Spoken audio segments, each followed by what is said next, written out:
वैराग्य क्या है और वैराग्य कैसे उत्पन्न होगा। वैराग्य कोई ऐसी चीज़ नहीं है कि आप कहें कि आपको एक साधारण बात है कि आपको वैराग्य इसी तरह आ जाएगा। वैराग्य एक ऐसी अनुभूति है कि आपका पूरा जीवन ही पलट देती है। कि आप जाते थे पश्चिम की तरफ और एकदम ही विपरीत चलने लगती है ज़िंदगी पूर्व की तरफ।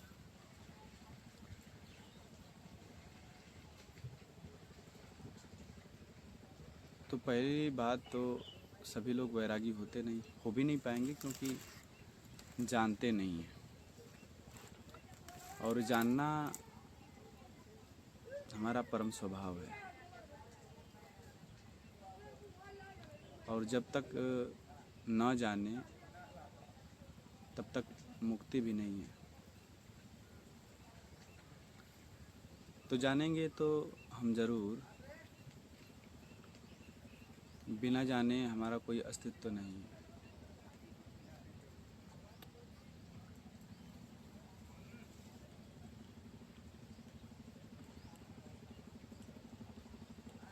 तभी तो हमारे हाथ पाँव, आँख, कान, नाक, मतलब जिस तरीके से भी हम जान सकते हैं, एक स्थूल तरीके से भी हम पूरे प्रयासरत हैं कि हम जानें। आँख निरंतर बाहर देख रही है कि क्या चीज़ देख लिया जाए जिससे शांति मिल जाए, जिससे आनंद मिल जाए। आँख निरंतर कार्यरत है, कान लगातार सुन ही रहा है। आपके चाहने और न चाहने की बात नहीं है। आँख हमेशा बाहर देख रही है। कुछ दिली इच्छा है कि जाने, और आँख के पीछे भी मन कार्य कर रहा है ना। तो मन तब तक अशांत रहेगा जब तक हम मन के सहारे चलेंगे। मन से बाहर होना वैराग्य का प्रथम चरण है कि वो मन पे नहीं चलेगा। उसे प्रथम परम मिल नहीं गया है, लेकिन शुरुआत ही यही है कि वो मन के सहारे नहीं चलेगा। वो अपने केंद्र से पूछेगा, अपने केंद्र से जानेगा, अपने से पूछेगा। और बाहर से देखा जाए तो वो उन लोगों से पूछेगा, उन लोगों को पढ़ेगा, उन लोगों को सुनेगा जिसने पाया था और पाकर कुछ गाया और पाकर कुछ लिखा, पाकर जो दुनिया को कुछ दिया, उससे वो कुछ देखेगा, सीखेगा, जानेगा। तो जानना तो हमारा परम स्वभाव है। जब तक जानेंगे नहीं तब तक तो उलझन रहेगी। जिस भी चीज़ से या वस्तु से हमारा मोह है या आसक्ति है, ये वही चीज़ें हैं जिनको हम जानते नहीं। पूरी तरीके से जान लेने के बाद उसको याद नहीं करना पड़ता और ना ही मोह आसक्ति रह जाती। वो एक आपका माध्यम बन जाता है। आप उसकी कुछ उपयोगिता होगी, वो उन कार्यों में लग जाएगा, उससे आप प्रभावित नहीं होंगे। जैसे मैं अभी बैठा हूँ तो यहाँ पे बहुत सारे लोग हैं, सब लोग कुछ न कुछ कर ही रहे हैं और मैं भी कुछ कर रहा हूँ। मेरा करना और उनका करना एक नहीं हो सकता, क्योंकि कुछ बातें हैं जो जानने के बाद ही उसका कुछ महत्व होता है बताना, और न जानते हुए उसके बारे में हाँ या ना भी बोलना पाप ही है, और सबसे बड़ा पाप है। क्योंकि जिस चीज़ के बारे में हम न जानें और उसके बारे में एक भी बात बोलें तो झूठ है, पहली बात तो। और दूसरी बात कि उसी झूठ के पीछे और कितनी कितनी श्रृंखलाएं आएंगी पीछे झूठ बोलने की, उसका कोई अंत नहीं होगा। तो हमें नींव कम से कम सत्य की डालनी है। जब तक ये इंसान जानेगा नहीं तब तक तो वो उलझन में रहेगा ही। चाहे वो परिवार हो, पत्नी बच्चे हों, माँ बाप हों, या संसार की कोई वस्तु हो, अगर हम पूर्ण तरीके से उसे जान जाएं तो उससे मुक्ति भी संभव है। लेकिन अगर उसी में घुले मिले रहें, घुले मिले का मतलब है कि एक आँख पे धुंधला चश्मा की तरह कि हम देख भी रहे हैं और देख भी नहीं रहे हैं। देख रहे हैं लेकिन कुछ आंशिक रूप से हमें दिखाई दे रहा है, पूर्ण रूपेण हम देख ही नहीं पाते। इसलिए तो संसार में बहुत सारे ऐसे भी लोग हैं जो कहते हैं कि नहीं, अध्यात्म जरूरी है लेकिन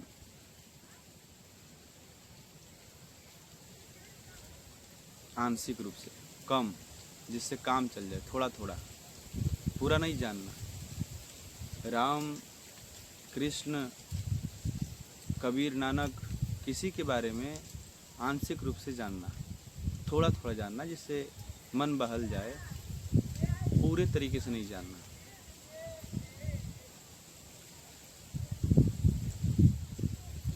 तो चूँकि हम शरीर के साथ हैं तो शरीर का पूरा एक संरचना बाहर को प्रेरित ही कर रहा है कुछ न कुछ जानने को, और बिना जाने हमें शांति मिल भी नहीं सकती, मिलेगी भी कैसे। चूँकि आप गुलामी के अंश नहीं हो, आप उस विस्तार के अंश हो जिसका कोई अंत नहीं। और जब तक आप क्षुद्र चीज़ों को पकड़ेंगे, सीखेंगे, जानेंगे, तब तक आपको वैराग्य हो ही नहीं सकता। तो वैराग्य किन लोगों को होता है? वैराग्य उन्हीं लोगों को होता है जो पहले जानते हैं। ऐसे तो सभी लोग घूम रहे हैं, वैरागी कोई नहीं होता। वैराग्य होना भी इतना आसान नहीं है। 100 में कोई एक शायद होता है, लाखों में एक। 100 में तो मैं कम ही बोल रहा हूँ। 100 तो मेरे इधर ही इर्द गिर्द ही बैठे हैं, घूम रहे हैं, कोई कुछ कर रहा है, कोई कुछ कर रहा है।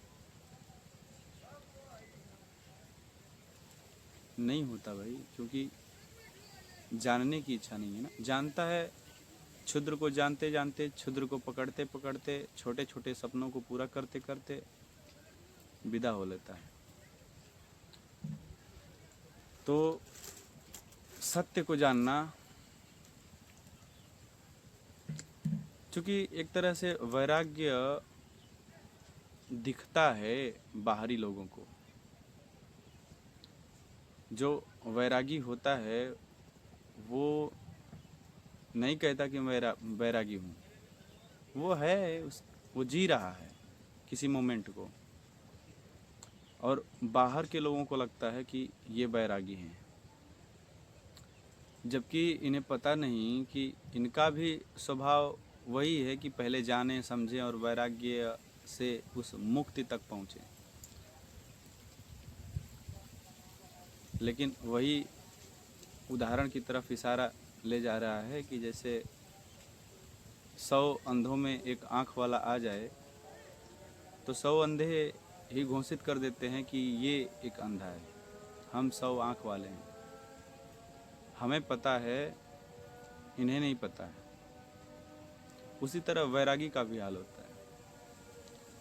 वैरागी होकर ही अध्यात्म में प्रवेश होता है, जाना जाता है और उस सत्य तक पहुंचा जाता है, उसे अपने जीवन में उतारा जाता है। वो उतरा ही हुआ है, लेकिन वो प्रक्रिया भी ये सब बातें जान के ही होती हैं। लेकिन कैसे बताया जाए, कैसे उनके पास भी वो सभी चीज़ें पहुंचाई जाएं जिससे सभी को वो आनंद प्राप्त हो। अभी आप जिसके पास हैं, आपके जो संग साथ के लोग हैं, उन्हें आप क्षुद्र बांटेंगे, छोटा छोटा चुटकुला मारेंगे तो अति प्रसन्न रहेंगे, क्योंकि वो क्षुद्र के अलावा कुछ जानते नहीं। और क्षुद्र के अलावा न जानने के कारण ही वो ना तो आनंद को जानते हैं और ना ही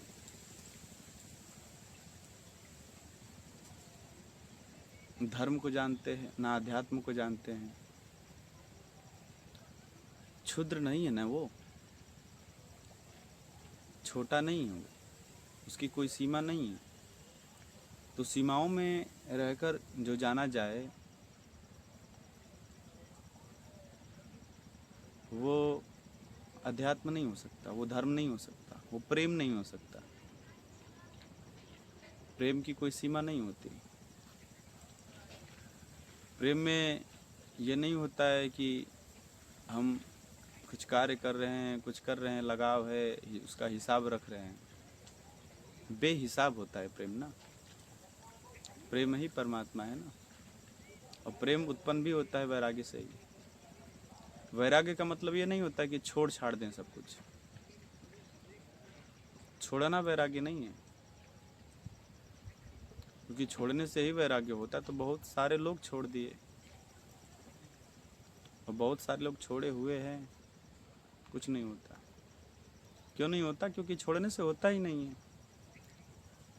वैरागी व्यक्ति ना उसके पक्ष में होता है ना विपक्ष में होता है, निरपेक्ष हो जाता है। तो वैराग्य ऐसा नहीं है कि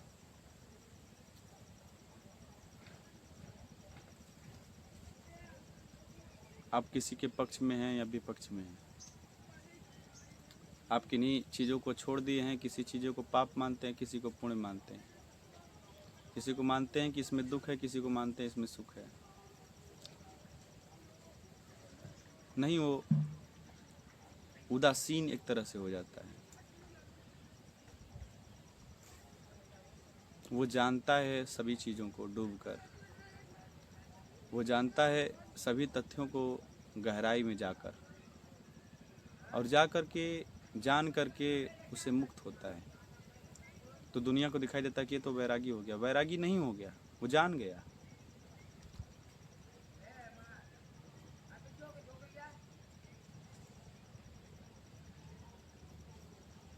और जान के ही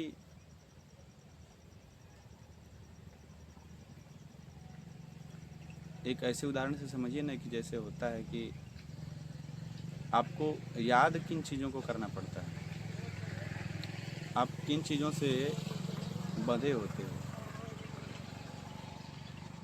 आप बंधे भी उन्हीं चीज़ों से होते हो जिन चीज़ों को जानते नहीं। जैसे मैं कोई 2 का टेबल हो या 20 का, मैं जान गया हूँ और मुझे याद हो गया है, तो मुझे उसे याद करने की, उससे बंधने की कोई आवश्यकता नहीं है, क्योंकि वो जाना ही हुआ है। परेशानियाँ तब आती हैं जिन्हें हम जानते नहीं, उन्हें बार बार याद करना होता है, पकड़ना होता है। कुछ रिश्ते भी इसी तरह के हैं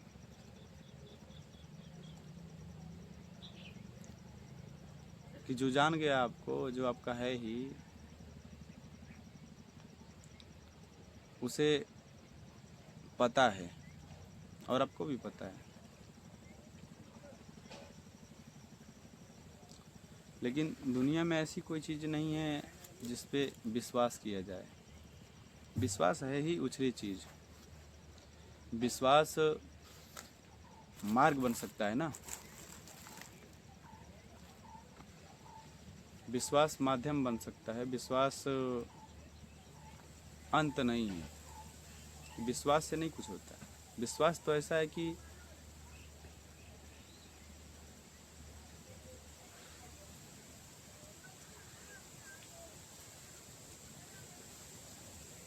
हम नहीं जानते,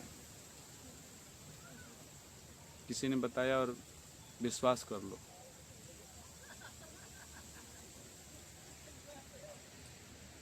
और दोनों तरीके से हो सकता है। एक तो होता है कि हम खुद के जीवन से जानकर उसमें विश्वास करें, लेकिन अध्यात्म में कोई विश्वास की आवश्यकता नहीं है, क्योंकि अध्यात्म आपका विश्वास और अविश्वास पाप पुण्य मांगता ही नहीं। यहाँ कोई नौकरी का सर्टिफिकेट नहीं है कि आपसे मांगा जाएगा कि आप विश्वास करते हैं या आप आस्तिक हैं कि नास्तिक हैं, कि आप पंडित हैं कि मौलवी हैं। कोई मैटर नहीं करता ये बात।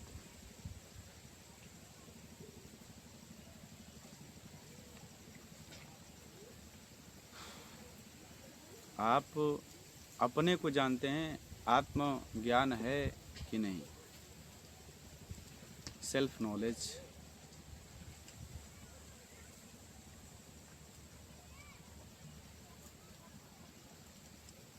और जो संत हुए हैं आज तक के, वो सब उनके पास सेल्फ नॉलेज ही था, उनके पास आत्मज्ञान था, बोध था, बुद्धत्व था, बुद्धूपन नहीं था। तो पहली बात तो वैरागी होना आसान नहीं है। वैरागियों को देखकर लोग एक तरह से दूर दूर ही रहते हैं, क्योंकि उनकी आभा हमें न लग जाए। उनकी वीडियो भी, उनकी बातें भी सुनते हैं तो वो ऐसे सुनते हैं कि उन्हें प्रभावित न कर जाए। वो उतना ही सुनते भी हैं कि जिससे वो अपनी ही स्थिति में बने रहें, मतलब अपनी जो स्थिति है उसमें वो बने रहें। उतना ही सुनेंगे कि हम अपनी स्थिति से डगमग ना हो। जैसी कोई परम शक्ति का स्मृति पकड़ ली हो, परम शक्ति का कोई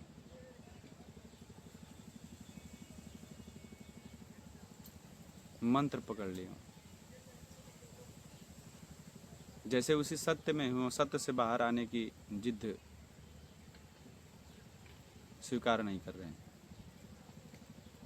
वो जिस गर्त में है, उस गर्त को ही, उस नर्क को ही इतना तेजी से वो पकड़े हुए हैं कि वो संतों को या फकीरों को या किसी भी जो आत्मज्ञानी व्यक्ति है उसे सुनना तक पसंद नहीं करते। सुनते भी उतना ही हैं जिससे कि वो अपने पिछले ढर्रों को कायम रख सकें। तो इससे वैराग्य तो होता नहीं, अज्ञान और बढ़ता जाता है। अज्ञान ही वैराग्य को नहीं आने दे रहा है ना। तो ज्ञान बहुत ज़रूरी है। बिना ज्ञान के बोध भी नहीं आएगा। और चूंकि अगर एक तरह से बाहर की चीज़ों का भी अगर हमें ज्ञान नहीं है तो भी हमें आकर्षण और अन्य बंधन में बांधती है। तो बाहरी और अंदर आत्मज्ञान दोनों ज़रूरी है। विद्या और अविद्या दोनों ज़रूरी है। हमें पूर्ण रूपेण सभी चीज़ों को जानना है।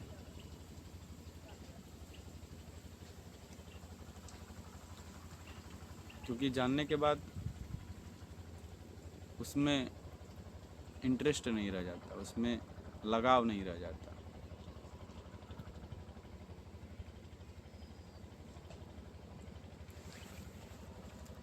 वो एक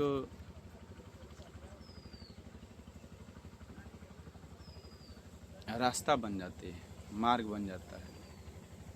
ये आपको दिखा दे कि ये आपका लक्ष्य नहीं है। लक्ष्य तो कुछ और ही है।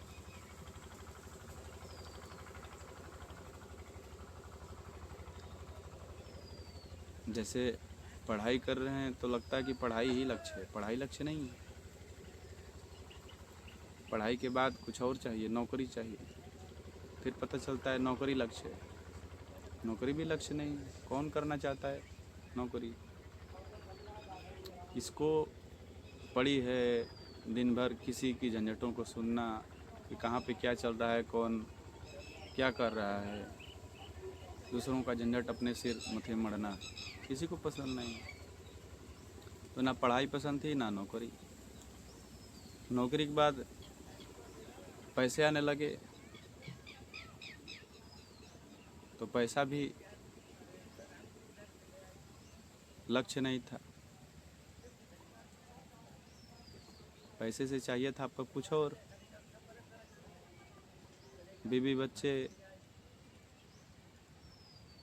घर द्वार, परिवार, पूरा एक जमावड़ा, वो भी लक्ष्य नहीं था। मतलब आते ही जाते हैं, वो लक्ष्य नहीं होता। और चूंकि ये लक्ष्य है ही नहीं, इसीलिए तो पहले से ही बताया जा रहा है ना कि आप जिस रास्ते को पकड़े हो वो आपकी मंजिल की ओर नहीं ले जाता। मंजिल तो अपने को जानकर ही आएगी ना। दोनों लोगों को मंजिल नहीं मिलेगी। जो लोग केवल बाहर की चीज़ों को जानते हैं, जिनका ज्ञान पूरा बाहरी ही है, बाहर से ही आया हुआ है, शास्त्र ज्ञान या कोई भी ग्रंथ का ज्ञान या वैज्ञानिक तरीके से जो भी ज्ञान बाहर से आया हुआ है, वो भी पूर्ण नहीं है। और ना जो व्यक्ति स्वयं को ही बस जानता है और दुनिया को नहीं जानता, वो भी पूर्ण नहीं है। जो दोनों को जाने और दोनों से पार हो जाए, दोनों से मुक्त हो जाए।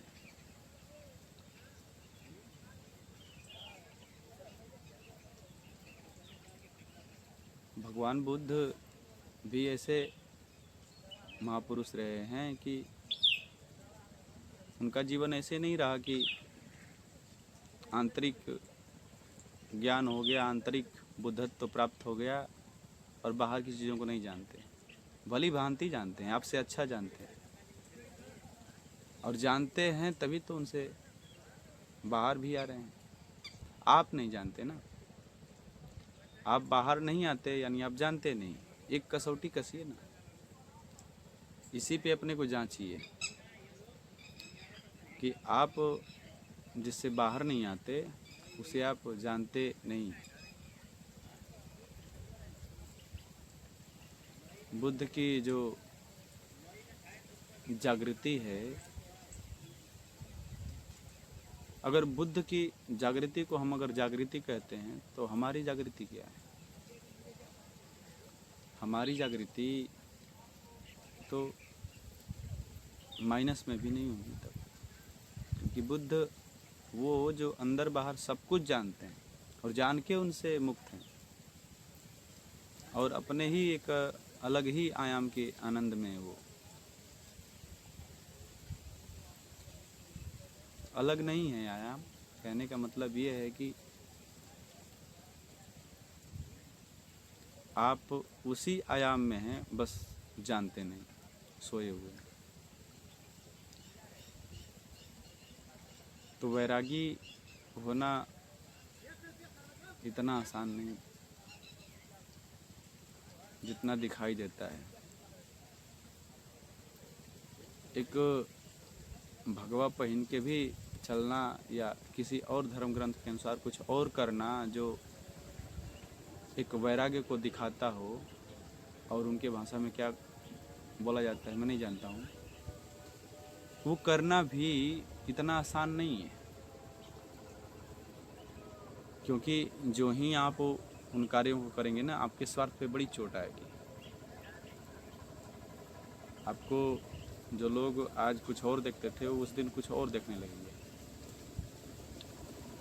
जो वादे और कसौटियाँ कसी गई थी जीवन को लेकर, वो कसौटियाँ और वादे इरादे सब कुछ बदल जाएंगे, और वो दिन दूर भी नहीं, क्योंकि आप जब जानेंगे तभी बाहर निकलेंगे, और जान जाएंगे तो दिन दूर नहीं, आज ही करके देखिए ना। आप अपने सभी निर्णयों को थोड़ा एक अलग ही आयाम दीजिए, पता चल जाएगा,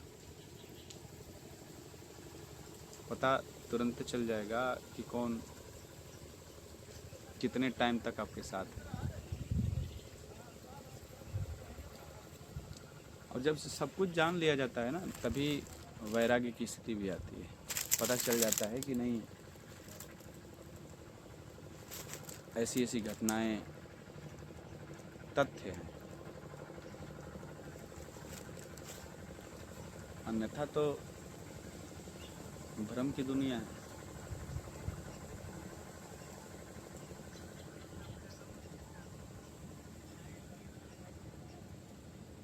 और आपकी उसमें इच्छा है कि आप भ्रम में जिएं, जाग के जिएं। पिछली वीडियो में मैं बोला था कि सोए सोए जीने में कष्ट बहुत है, सोए सोए जीने में कष्ट बहुत है, दुख पीड़ा जितनी कुछ हो सकती है, नर्क बहुत है, और जाग के जीने में मज़ा बहुत है, आनंद बहुत है। आनंद ही आनंद है, बहुत की बात नहीं, क्योंकि जागना, वैराग्य, प्रेम, उसमें कल अलग ही रस है।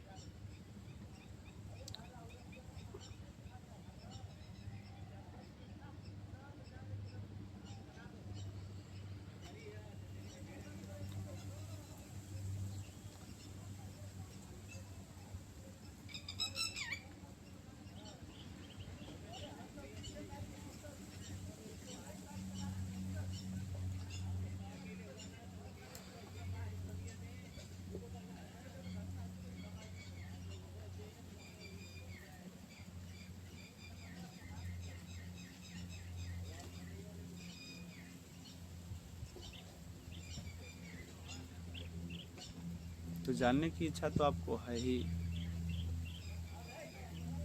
आप अपनी पूरी दिनचर्या को देखिए, आप कितना जानने को उत्सुक रहते हैं कि दिन में क्या हुआ, रात में क्या हुआ, न्यूज़पेपर में क्या आया, टीवी में क्या चल रहा है, कौन सा नया सॉन्ग आया, कौन सा नई मूवी आई, हमारे दोस्त के साथ क्या हुआ, वो क्या कर रहा है, क्या नहीं कर रहा है। जानने की इच्छा एकदम लगी ही हुई है, मिटने का नाम नहीं ले रही। तो जानना तो आपको है ही, आप जाने ना जाने, कम जाने, सही जाने, गलत जाने, जानेंगे तो आप है ही, पूरे जीवन जानेंगे। जब आपके ऊपर है कि आप पूरी तरीके से जानें और उससे बाहर आएँ और एक अलग ही आनंद का जीवन जिएं, या सोए सोए जिएं।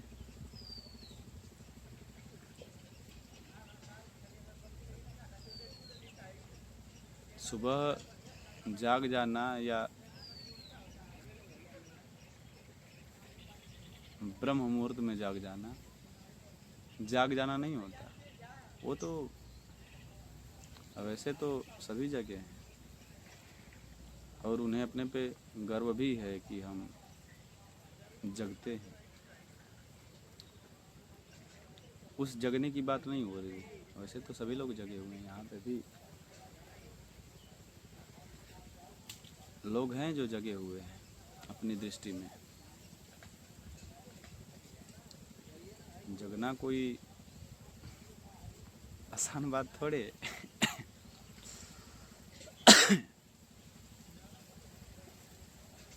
जगना मतलब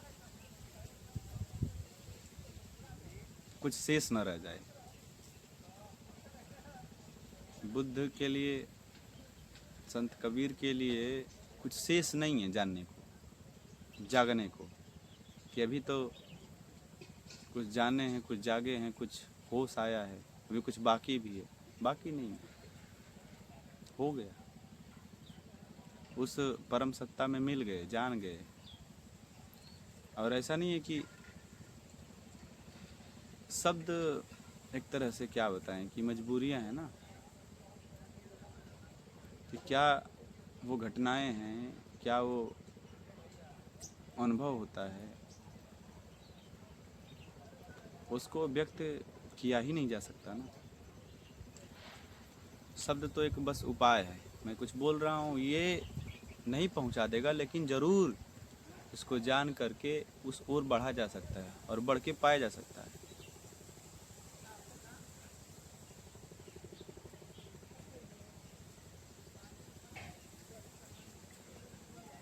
ये कोई ऐसी बातें नहीं है कि आप कहीं से सुने और किसी को बताएं, सुनने की बात ही नहीं है। ये जान के ही समझ में आती है, उससे पहले समझ में भी नहीं आती। ऐसा लगता है कि जैसे कोई तुक्की बेतुक्की बातें, कोई अंधविश्वास, कोई ऐसी कुछ बातें हो रही हैं। आज अध्यात्म का पूरा क्षेत्र ही इतना नीचे क्यों हो गया है, इतना गर्हित क्यों हो गया है? क्योंकि गर्हित लोग हैं और अपने जीवन के नर्क को ही वो समझ बैठे हैं कि ये अध्यात्म है, जबकि उससे अध्यात्म का कोई लेना देना नहीं, धर्म का, प्रेम का कुछ भी लेना देना नहीं।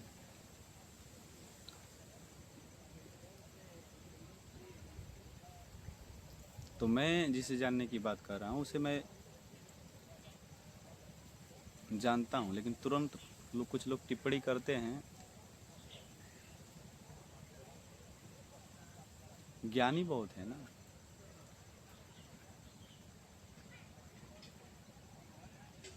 जो इतना तो है कि जो जानता होगा, जो सत्य को, जो सत्य में जिया होगा, जो ध्यान को जानता होगा, वो मेरी बातों को एकदम भली भांति समझ जाएगा कि मैं किन की बात कर रहा हूँ। लेकिन जिन्होंने पढ़ा है उनकी भी मजबूरी है भाई। तो वो कमेंट में लिखते हैं कि ज्ञान के पार की बातें, फिर आप कहते हो कि मैं जानता हूँ तो मैं शेष हूँ। अरे भाई, बताने का एक तरीका है। अगर इसीलिए तो बहुत सारे संत महापुरुष हुए हैं जो जाने और कुछ बोले ही नहीं, क्योंकि उसके बारे में कुछ बोलना व्यर्थ की ही बात है, क्योंकि उससे बोला जा नहीं सकता। हाँ, एक इशारा दिया जा सकता है, उस मार्ग के लिए प्रशस्त किया जा सकता है आपको, उस मार्ग के लिए, उस अवस्था के लिए अपने आप को साफ किया जा सकता है। और वही सफाई बस बताते हैं संत, क्योंकि आपके पास है तो बहुत कुछ, आपके पास किस चीज़ की कमी है? आज आम इंसान के पास सभी सुख सुविधाएं, जितना वो जोड़ तोड़ सकता है सब कुछ कर ही तो रहा है। कोई ऐसा नहीं है जो भूखे मर रहा है,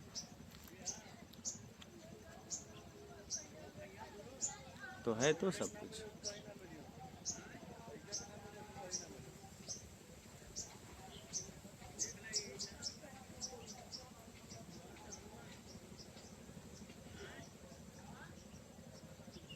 लेकिन इससे कुछ नहीं होता, न इससे बोध आता है। संतों ने क्यों नहीं बोला, और कुछ लोगों ने बोला, दहाड़ के बोला, बोलते ही रह गए पूरे जीवन।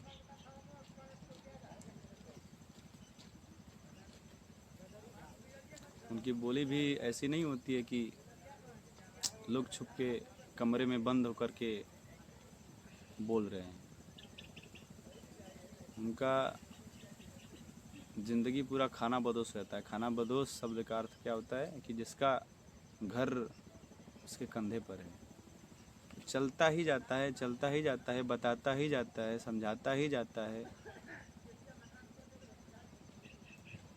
उसकी बातें, उसका जीवन, उसका आनंद, उसका रस, उसका प्रेम सबको छू जाता है।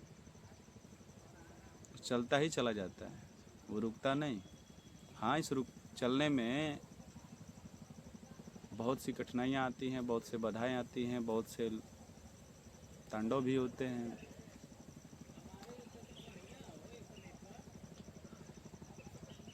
लेकिन वो प्रेम का जो आनंद है वो रुकता नहीं। वो तो अपना काम करता ही, अभी भी कर रहा है।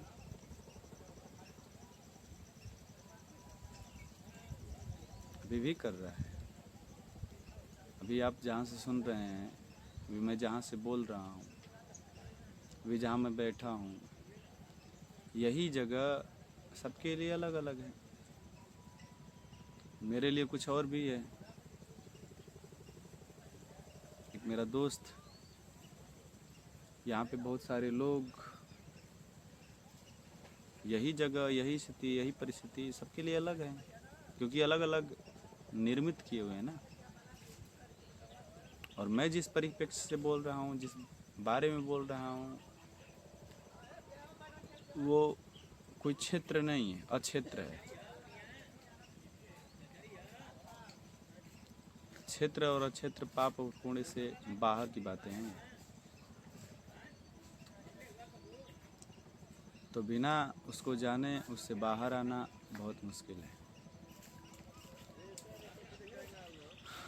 तो अध्यात्म का पहला ही यह लक्षण है कि अध्यात्म में बिना जाने तो और बढ़ना भी मुश्किल है, क्योंकि जानना शुरुआत है। जानो जानो जानो।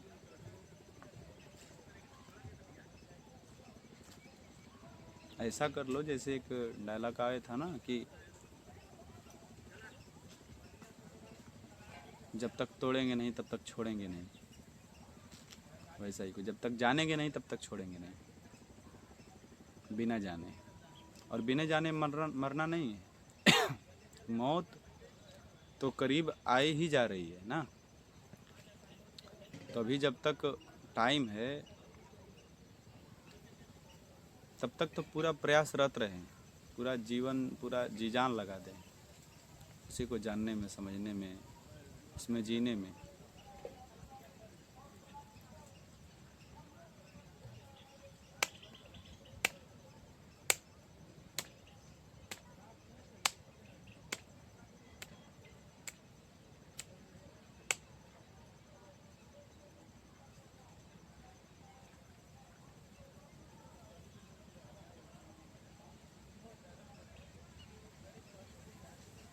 इन बातों में कितना लफड़ा है, कितना ये बातें सत्य होकर भी सत्य जैसी प्रतीत नहीं होती हैं, क्योंकि सत्य के बारे में भी तो यही बात है ना कि उसे बताया नहीं जा सकता। चूँकि कहा नहीं जा सकता एकदम अंतिम सत्य को, तो इसी बात का फ़ायदा उठाकर कुछ पाखंडी, आडंबरी, वो भी इसी का रस लेते हैं। और आपको भी अपने तो कर्म कांड करते हैं, उससे कुछ मिलता नहीं, और आपको भी कर्म कांड ही दे जाते हैं, और आप उनकी पोथियों को लेकर घूमते रहते हैं। इससे न राम मिलते हैं और ना स्वयं का ज्ञान होता है। पोथियाँ चलती चली जाती हैं, चलती चली जाती हैं। आप पढ़ते हो, आपके बेटे पढ़ते हैं, फिर नाती, फिर पोता, फिर पढ़ते पढ़ते पढ़ते पढ़ते सदियां बीत जाती हैं, फिर भी होश नहीं आता।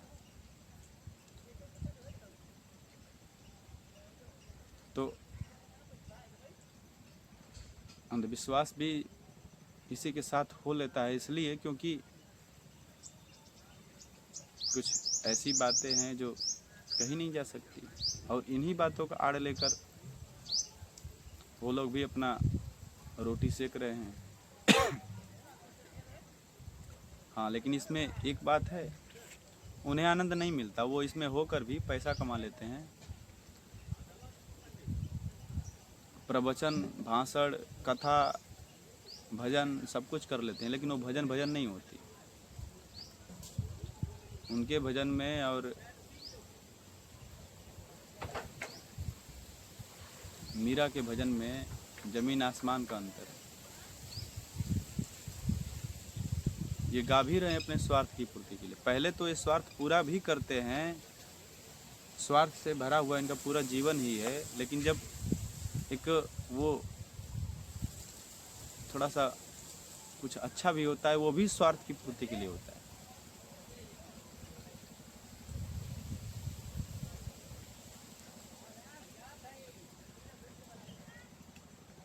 देख रहे हो स्वार्थ का कितना बड़ा जाल है, कि वो वहां तक जा रहा है जहां तक जिसके आयाम में भी लालच नहीं आता, स्वार्थ नहीं आता। स्वार्थ का यूज भी कई तरीके से होता है ना। एक तो स्वार्थ होता है जिसको आम लोग समझते हैं कि मोह, आसक्ति लगी हुई, इसको स्वार्थ। और एक होता है स्वयं का अर्थ। स्वार्थ, परम स्वार्थी होना भी आसान नहीं है। तो आम आदमी एक तरह से जिस स्वार्थ को जानता है वो तो वही है, लालच, मोह, जिसमें वो अपने जीवन की कुछ मांगों को पूरा करता है और उसको कुछ लोग उसमें मदद करते हैं पूरा करवाने में। वो भी एक स्वार्थी है, लालची है। लेकिन जिस स्वार्थ की बात बुद्ध या कोई पहुंचा हुआ संत करता है, वो स्वार्थ, ये स्वार्थ नहीं होता। इसीलिए तो कभी कभी कहा जाता है कि स्वार्थी बनो। स्वार्थी मतलब स्वयं के अर्थ को जानो कि तुम कौन हो। इस शब्द का तो पूरा हलवा ही बन गया है। तुम कौन हो, तुम कौन हो, हम कौन हैं, मैं कौन हूँ। कहने भर से थोड़े पता चलेगा कि तुम कौन हो। और ना किताबें पढ़ लेने से पता चल जाएगा कि किसी ने लिख दिया कि मैं जानता हूँ कि मैं ये हूँ, उससे भी नहीं पता चल जाएगा।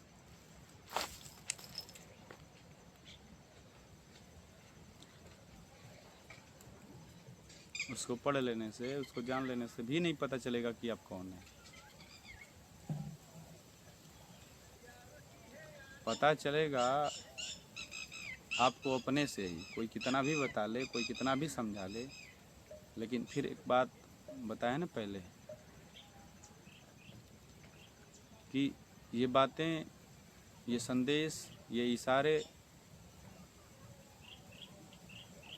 ही हो सकते हैं, इशारे से आगे नहीं। फिर वो राम का नाम लें कि कृष्ण का, कि अल्लाह का, कि किसी का भी, ये इशारे मात्र ही, इशारे से आगे नहीं।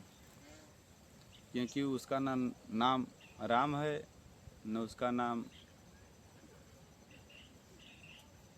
सीता है, न उसका नाम राधिका है, न राधा, न कृष्ण, कुछ भी नाम नहीं है, अनाम है। एक अनहद नाद है जो बज ही रहा है, उसी के अंतर्गत आप हैं।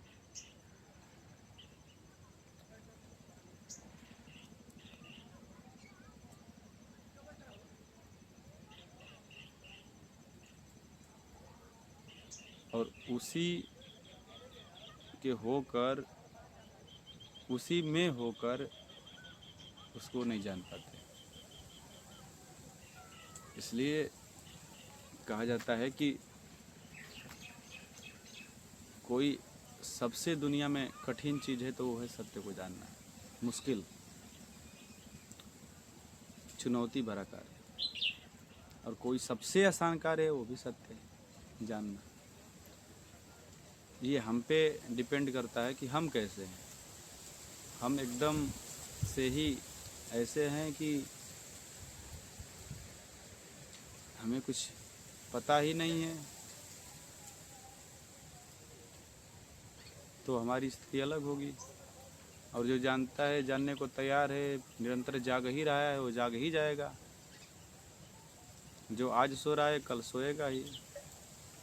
आज सो के उसने तय कर दिया कि कल सोएंगे, तो जिसे जागना है वो अभी जागेगा, अभी उस ओर आगे बढ़ेगा।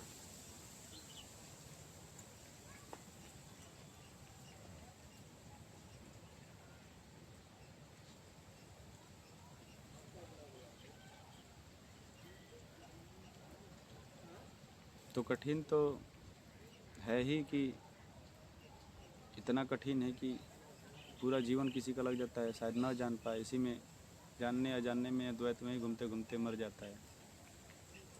और मर नहीं जाता है, जब जानने की कोशिश रहती है वो तर जाता है, क्योंकि अब पूरा जीवन ही लगा दिया किसी को जानने में। और जानने में बहुत आनंद है, वो जान ले पूरी तरीक़े से या न जान ले। और न जानना, न जागना एक अलग ही दायरा है, उसमें दुख है।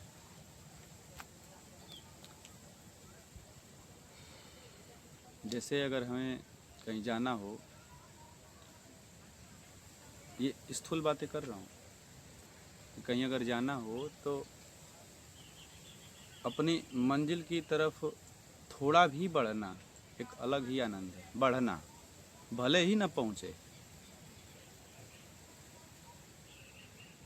एक अलग ही आनंद है कि हम जा तो रहे हैं सही, जान तो रहे हैं सही, सीख तो रहे हैं सही, सत्संग के साथ हो ले रहे हैं, ये कम नहीं है।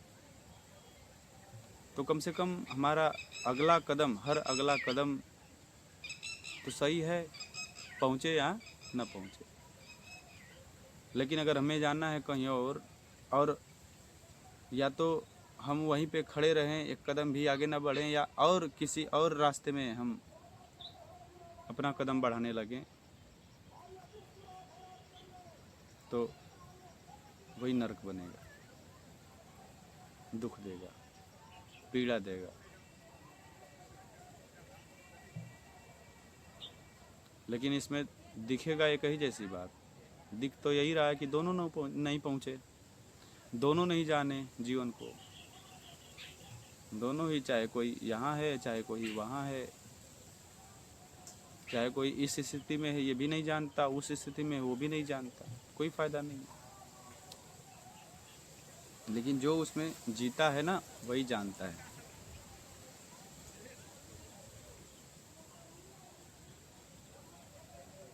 कि उच्चतम की ओर बढ़ना भी एक आनंद होता है, आनंद देता है, आनंद।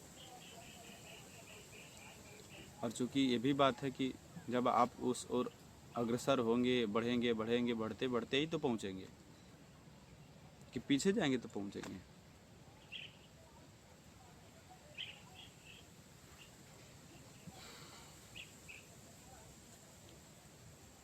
देख लो, डिसाइड करो कि क्या करना है,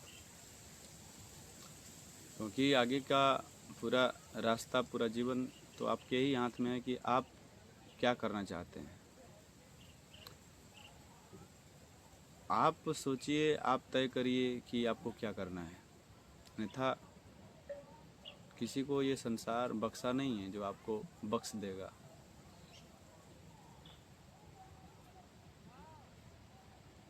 समझ रहे हो, किसी को नहीं। माया महा ठगनी हम जाने, माया ही है, माँ बाप, रिश्ता, रिश्तेदार, सगे संबंधी, दोस्त यारी, सब माया ही है।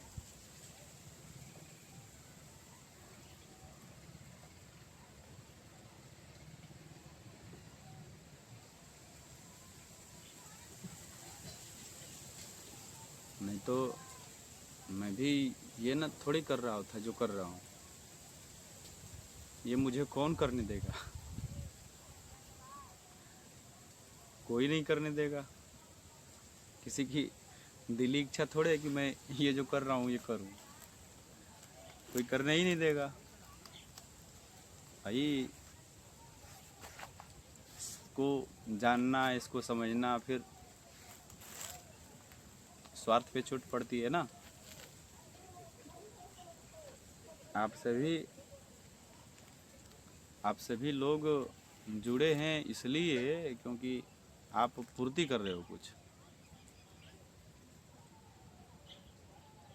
अभी तो सभी लोग देखते भी नहीं है, सुनना तो थोड़ा दूर है। अगर कोई सुन भी लेगा तब वो इसको जानेगा भी। कोई नहीं चाहता कि ऐसी कुछ बातें की जाएं, ऐसी कुछ बातें सुनी जाएं, क्योंकि सुनने के बाद तो स्थिति परिस्थिति बदलेगी, टस से मस होगी।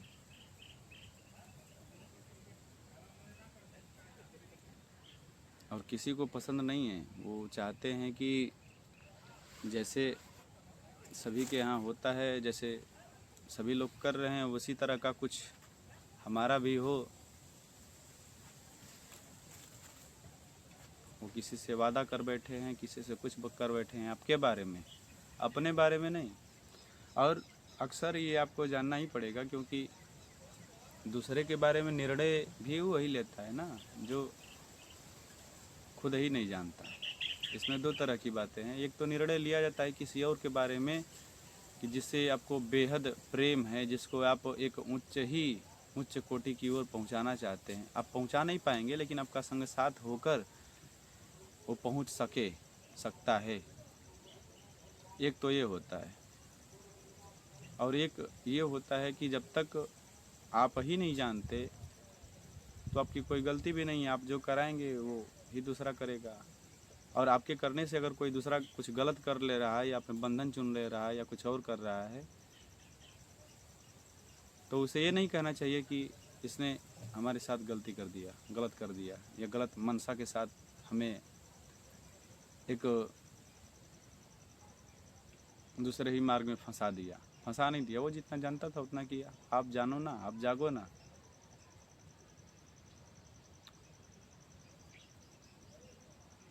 वही बोला हूँ कि मैं जो कर रहा हूँ इसे कोई नहीं चाहता कि ये काम किया जाए, क्योंकि ये काम किसी को पसंद नहीं।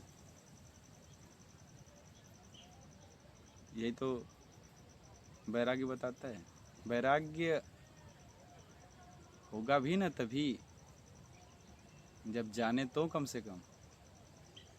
आप तो जानने से ही भाग रहे हैं, सुनने से ही भाग रहे हैं, देखने से ही भाग रहे हैं। अपने को बांधना नहीं है, आँख पे पट्टी लगा के नहीं घूमना है। पट्टी लगाने से नहीं काम बनेगा। खुल के देखो, खुल के सुनो, खुल के बोलो, जानो पहले। बोलना तभी सार्थक है जब जानो। बिना जाने किसी चीज़ के बारे में एक्सप्लेनेशन बहुत बेकार है। अपना जीवन तो बेबूझ बनाएगा ही, दूसरों का भी बना देगा।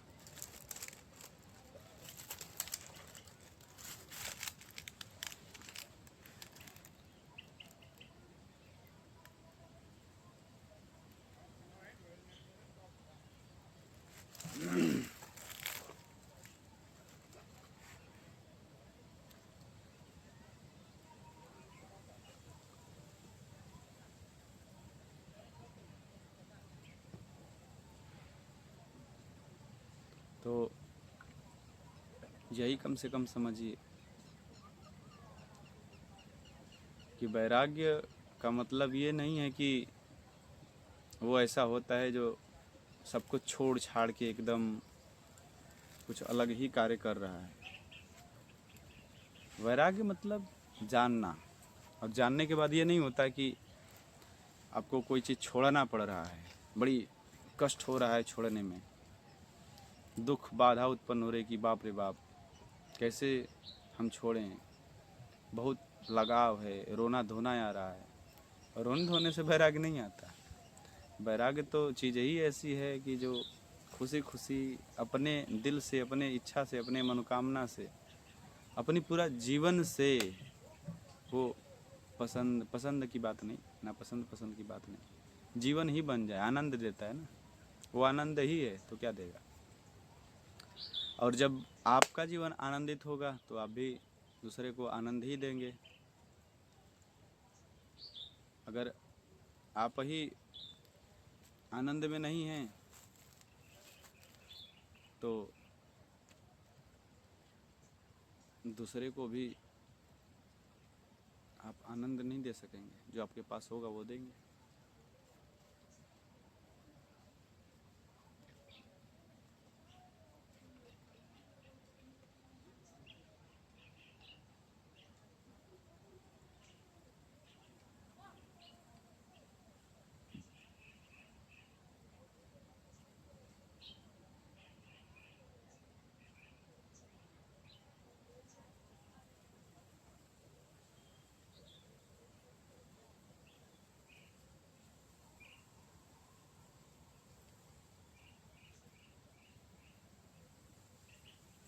और बहुत सारे लोग तो ऐसे ही हैं कि जो वैराग्य नाम को ही सुनकर थर थर काँपते हैं। वैराग्य मतलब नर्क, उनके दृष्टि में ये है कि वैरागी इतना मतलब उसको ट्रोल कर दिया गया है, एक भगोड़ापन को जोड़ दिया गया है वैराग्य से। लेकिन फिर बता दूं कि वो स्थिति एकदम अलग है, उसमें जी जान लग जाता है, पूरा जीवन लग जाता है, उसमें ये नहीं रहता।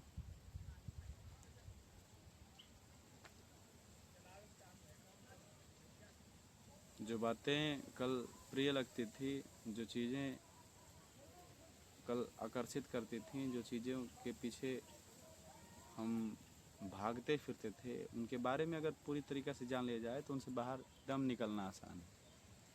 निकलना आसान नहीं है, अब निकल ही जाएंगे।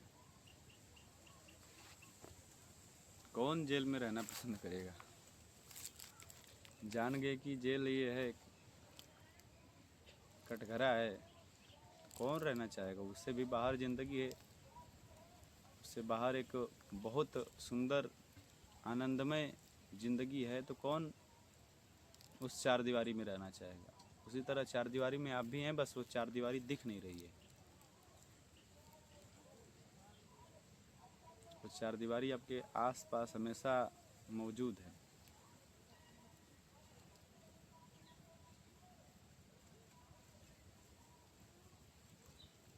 चार दीवारी से बाहर आइए, और जो वैराग्य का जो असली अर्थ है उसे जानिए, और उन अर्थों को पीछे छोड़िए जिन अर्थों के चलते पूरा अध्यात्म का मार्ग दूषित हुआ जा रहा है, पूरा सनातन धारा दूषित हुई जा रही है।